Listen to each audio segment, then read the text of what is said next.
All right, section 2.5, we're going to look at reasoning using properties from algebra. And so this is going to be, again, just kind of an introduction into proof writing. And we're going to look at writing proofs, solving algebraic equations, something that you're familiar with, hopefully to build some confidence. So just a few things to note here. Okay. If A is equal to B, okay, then what the addition property says, okay, is that A plus C is the same as B plus C. In other words, if I add the same thing to both sides, I end up with an equivalent equation. Okay, subtraction property, same idea, except now I'm going to subtract the same thing from both sides.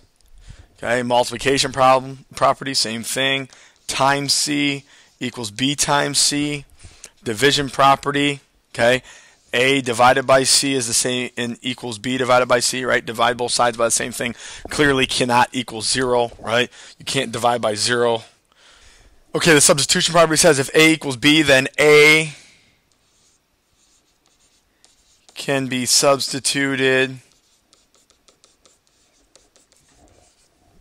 for B, okay, which I think is pretty clear, should make sense, okay? And then finally, distributive property, we know what that means. Take this guy to both sides, so AB plus AC.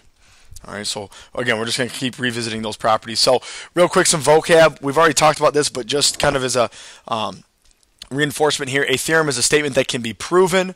Okay, once a theorem has been proven, it can be used as a reason in future proofs. All right, a proof is a logical argument that shows a statement is true. Logical argument, it follows a specific order. Every step of the way, it makes sense based on using deductive reasoning and facts. Okay, a two-column proof has numbered statements and corresponding reasons that show an argument in logical order. The reasons used can include definitions, properties, postulates, and theorems. And the statements in a proof is either the given information and or the result of the given information as the logical argument is being formed. Okay, so down here, this is an example of a two-column proof. Okay, so you'll see that you're given this information, and then based on that, there are a variety of things that you can say. You know, some of them is going to be a little bit more tricky than others in terms of identifying how and when to use the segment addition postulate. So some of these proofs you might get halfway done with or all the way done with and realize that it's not leading where you need it to go. And so you just got to reset and try it again, okay? And the last thing here is to note that the last statement in a proof is always what you're trying to prove. So, you know, I don't know how many steps it's going to take, but as soon as I see this, that's where I have to end up at. Okay, that's my goal, is to end there. Start here, end at the proof. Okay, so we're going to complete the following proofs. Give the justification for each step. Okay, so solving, so given, so step 1, 6 parentheses x plus 2 parentheses equals negative 12. The reason I have that is it was given to me. Okay, a few different things you can do. I'm going to go ahead and save some time here. I'm going to say step 2. Well, actually, what I'm going to do is I'm going to divide both sides by 6. Okay? And so I know that x plus 2 is equal to negative 2. And again, that's the division property. Right? I divided both sides by 6. And so I know that both sides have to have the same value still. Okay? And then next thing I'm going to do is subtract 2, subtract 2. So step 3 is going to say x equals negative 4. And I got there by using the subtraction property. I can't go any further, so there's my proof. Okay. Someone else might have looked at this and said, wait a second, I'm going to distribute the 6 and then subtract 12 and then divide by 6. It's all the same stuff. Okay. This is the way I saw it. If you saw it that way, then you can do that as long as it's a logical argument and each step follows from the previous and it makes sense. Okay. Give the justification for each step when solving for x.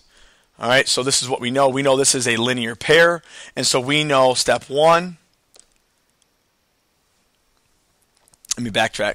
Step 1's always your given information, so step 1 is this stuff right here. Okay, the measure of angle AOB equals 4x plus 10, and the measure of angle BOC equals x. Given. Step 2. 4x, actually what we should say is this. So, and again, you'll notice in proofs we're going to be nitpicky. I was just going to kind of assume something, but the next thing we're going to say is angle AOB and angle BOC form a linear pair. We know that because of the definition of linear pair. Okay, now based on that, step 3, angle AOB and angle BOC are supplementary. This is something that we haven't actually defined yet, but it's called the linear pair postulate. Okay, to say that two angles, a linear pair is supplementary, that's a linear pair postulate. A linear pair is always supplementary. So now step 4, I can say the measure of angle AOB plus the measure of angle BOC equals 180. And I can say that based on the definition of supplementary angles. All right. And now what I can do, step 5, I knew all this information up here, what I was given. So now instead of AOB, I can put in 4x plus 10. And I can plug in x equals 180. That's the substitution property. Some of you on the other end of this computer are probably thinking this is taking an awful long time to solve a very simple problem. It is. Okay, clearly if it was simply solve for x, you'd be done already. You'd have been done 5 minutes ago. All right, but right now we're writing a proof. Okay, so we have to justify each step. Now, what I'm going to do is combine like terms. So I get 5x plus 10 equals 180. Okay, and you can either say simplify, or if you wanted to say combine like terms, that would be fine too. Again, I'm going to use a lot of abbreviations here in the proofs, okay? And as we get going, when we develop a common understanding for what certain things represent, then you guys can start doing that as well, okay? Step 7, well, I'm going to subtract 10 from both sides now. So I get 5x equals 170. That's the subtraction property. Okay, and then I'm going to divide both sides by 5. So step 8 is going to say x equals 170 divided by 5 is, let's see here, 34. Okay, so step 8, I got there using the division property. And let's just see, make sure it was find x. Solving for x. Yep, so I solved for x, 8-step proof, justifying each step of the way using facts that we know. And so there's your first real introduction into a nice 8-step proof. Not a very difficult proof, but nonetheless, obviously shows you kind of what proofs are going to look like. Okay, so I don't have to do any thinking here for step 1. It's the given information. The length of xy is equal to 3 parentheses x plus 6. And I also know that the length of yz is 6x. Step 1 was given. Okay, I'm solving for x, so I'm solving for x here. So now step 2, and again, this is where it would be take a little bit. They give you the length of the whole thing. They tell you the whole thing is 63, and so now to me, because I've been doing this for a while, that tells me if I have the length of the whole thing, I'm probably going to use segment addition. Okay, so xy plus yz is equal to xz, segment addition postulate. Okay. And now I can go ahead, and the nice thing is I know what xy is. Xy is 3 parentheses x plus 6. Yz is 6x. And xz is 63. And I know all that because of the substitution property. Okay. And now I can go ahead and scroll down a little bit. So now it becomes a solving problem. Okay, so now we're solving. So we're going to go ahead, we're just going to, it depends on how you see this, but I'm going to distribute the 3 first. So step 4, I'm going to have 3x plus 18 plus 6x equals 63. And our justification for that is the distributive property. All right, and now it becomes a simple algebra problem. Okay, so now we're just going to combine like terms. So I get 9x plus 18 equals 63. And again, however you want to say that, combine like terms or simplify, either of those would be acceptable for me. Okay. subtract your 18 from both sides. So step 6, you get 9x is equal to 63 minus 18 is 45. Okay, and we got there again using the subtraction property.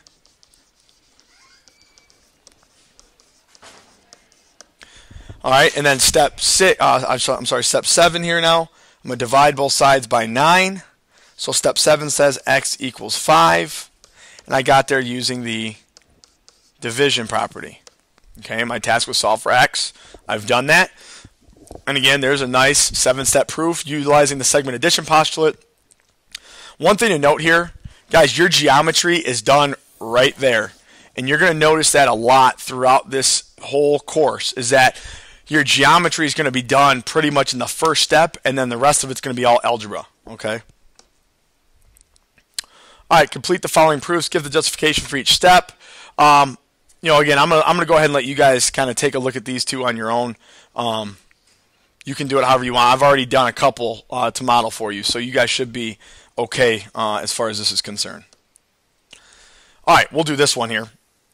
Let's see, which one do we want to do? Let's go ahead and do number 4 together. Okay, so C is the midpoint. Okay, so step 1, the given information is C is midpoint of AE, segment AE. Given, that's what they told me.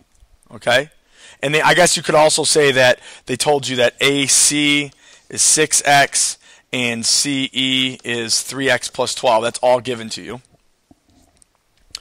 All right, step 2 now, if I know it's the midpoint, then what that means is that AC is equal to CE, definition of midpoint. That's what it means to be in the middle, is those two pieces are equal. Step 3, I know AC is 6x. I know CE is 3x plus 12. That's substitution. Looks like I'm going to run out of room here.